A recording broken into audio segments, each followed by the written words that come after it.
প্রিয় 2025-এর মাধ্যমিক পরীক্ষার্থীরা, তোমাদের আমার চ্যানেলে প্রত্যেককে জানাই স্বাগতম। আজকে আমি নিয়ে এসেছি ইতিহাস বিষয়ের একটি সাজেশন ভিডিও। আমি এখানে 8 নম্বরের কিছু প্রশ্ন তোমাদের সামনে আলোচনা করব। এই প্রশ্নগুলো তোমরা যদি ভালো করে যাও, আশা রাখছি তোমাদের পরীক্ষা খুবই ভালো হবে। তো এই প্রশ্নগুলো তোমরা কিন্তু খুবই ভালো করে যাবে। তো দেরি না করে ভিডিওটি দেখা যাক।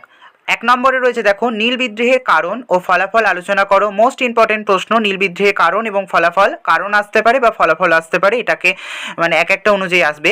তারপরে দেখো 2 নম্বরে রয়েছে, সশস্ত্র বিপ্লবী আন্দোলনে ছাত্র সমাজের ভূমিকা আলোচনা করো, বা সশস্ত্র বিপ্লবী আন্দোলনে নারী সমাজের ভূমিকা কি ছিল সেটা লেখো। নাই তোমাদের ছাত্র সমাজ আসবে, না হয় নারী সমাজ আসবে। তোমাদের কিন্তু ছাত্র সমাজটা বেশি ইম্পর্টেন্ট, তোমরা একটু ভালো করে দেখে যাবে, কারণ চারিদিকে যে সমস্ত কিছু ঘটছে তার সম্পর্কিত তোমাদের প্রশ্নটা আসতেই পারে।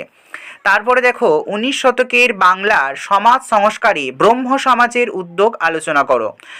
তারপরে দেখো 4 নম্বরে রয়েছে, মানুষ, প্রকৃতি ও শিক্ষার সমন্বয় বিষয়ে রবীন্দ্রনাথের চিন্তাভাবনার সংক্ষিপ্ত পরিচয় দাও। মানে রবীন্দ্রনাথের যে চিন্তাভাবনা ছিল তার পরিচয় দিতে বলা হয়েছে। 5 নম্বরেরটা দেখো, মোস্ট ইম্পর্টেন্ট একটা প্রশ্ন, 1857 সালে বিদ্রোহের প্রকৃতি ও চরিত্র আলোচনা করো। মানে 1857 সালে যে মহাবিদ্রোহ ঘটেছিল তার প্রকৃতি এবং চরিত্রটা আলোচনা করতে বলছে।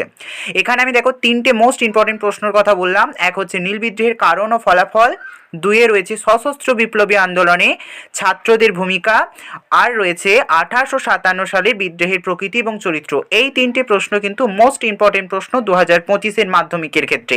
তোমরা কিন্তু খুব ভালো করে যাবে।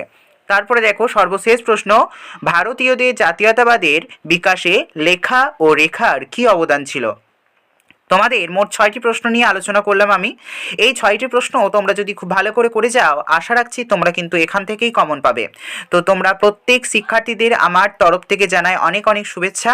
তো তোমাদের পরীক্ষা অবশ্যই ভালো হোক, তোমরা অবশ্যই এই সাজেশনগুলো করে যেও, এবং বাকি প্রশ্ন বা 4 নম্বরের এবং 2 নম্বরের প্রশ্নের সাজেশন আমি অবশ্যই দিয়ে দেবো আমার চ্যানেলে, তোমরা অবশ্যই দেখে নিও।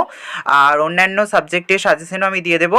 তোমরা যদি চ্যানেলে নতুন হয়ে থাকো তাহলে অবশ্যই চ্যানেলটিকে সাবস্ক্রাইব করতে ভুলো না, এবং যদি ভালো লেগে থাকে ভিডিওটি তাহলে অবশ্যই একটা লাইক করে এবং কমেন্ট করে জানিয়ে দিও। ধন্যবাদ।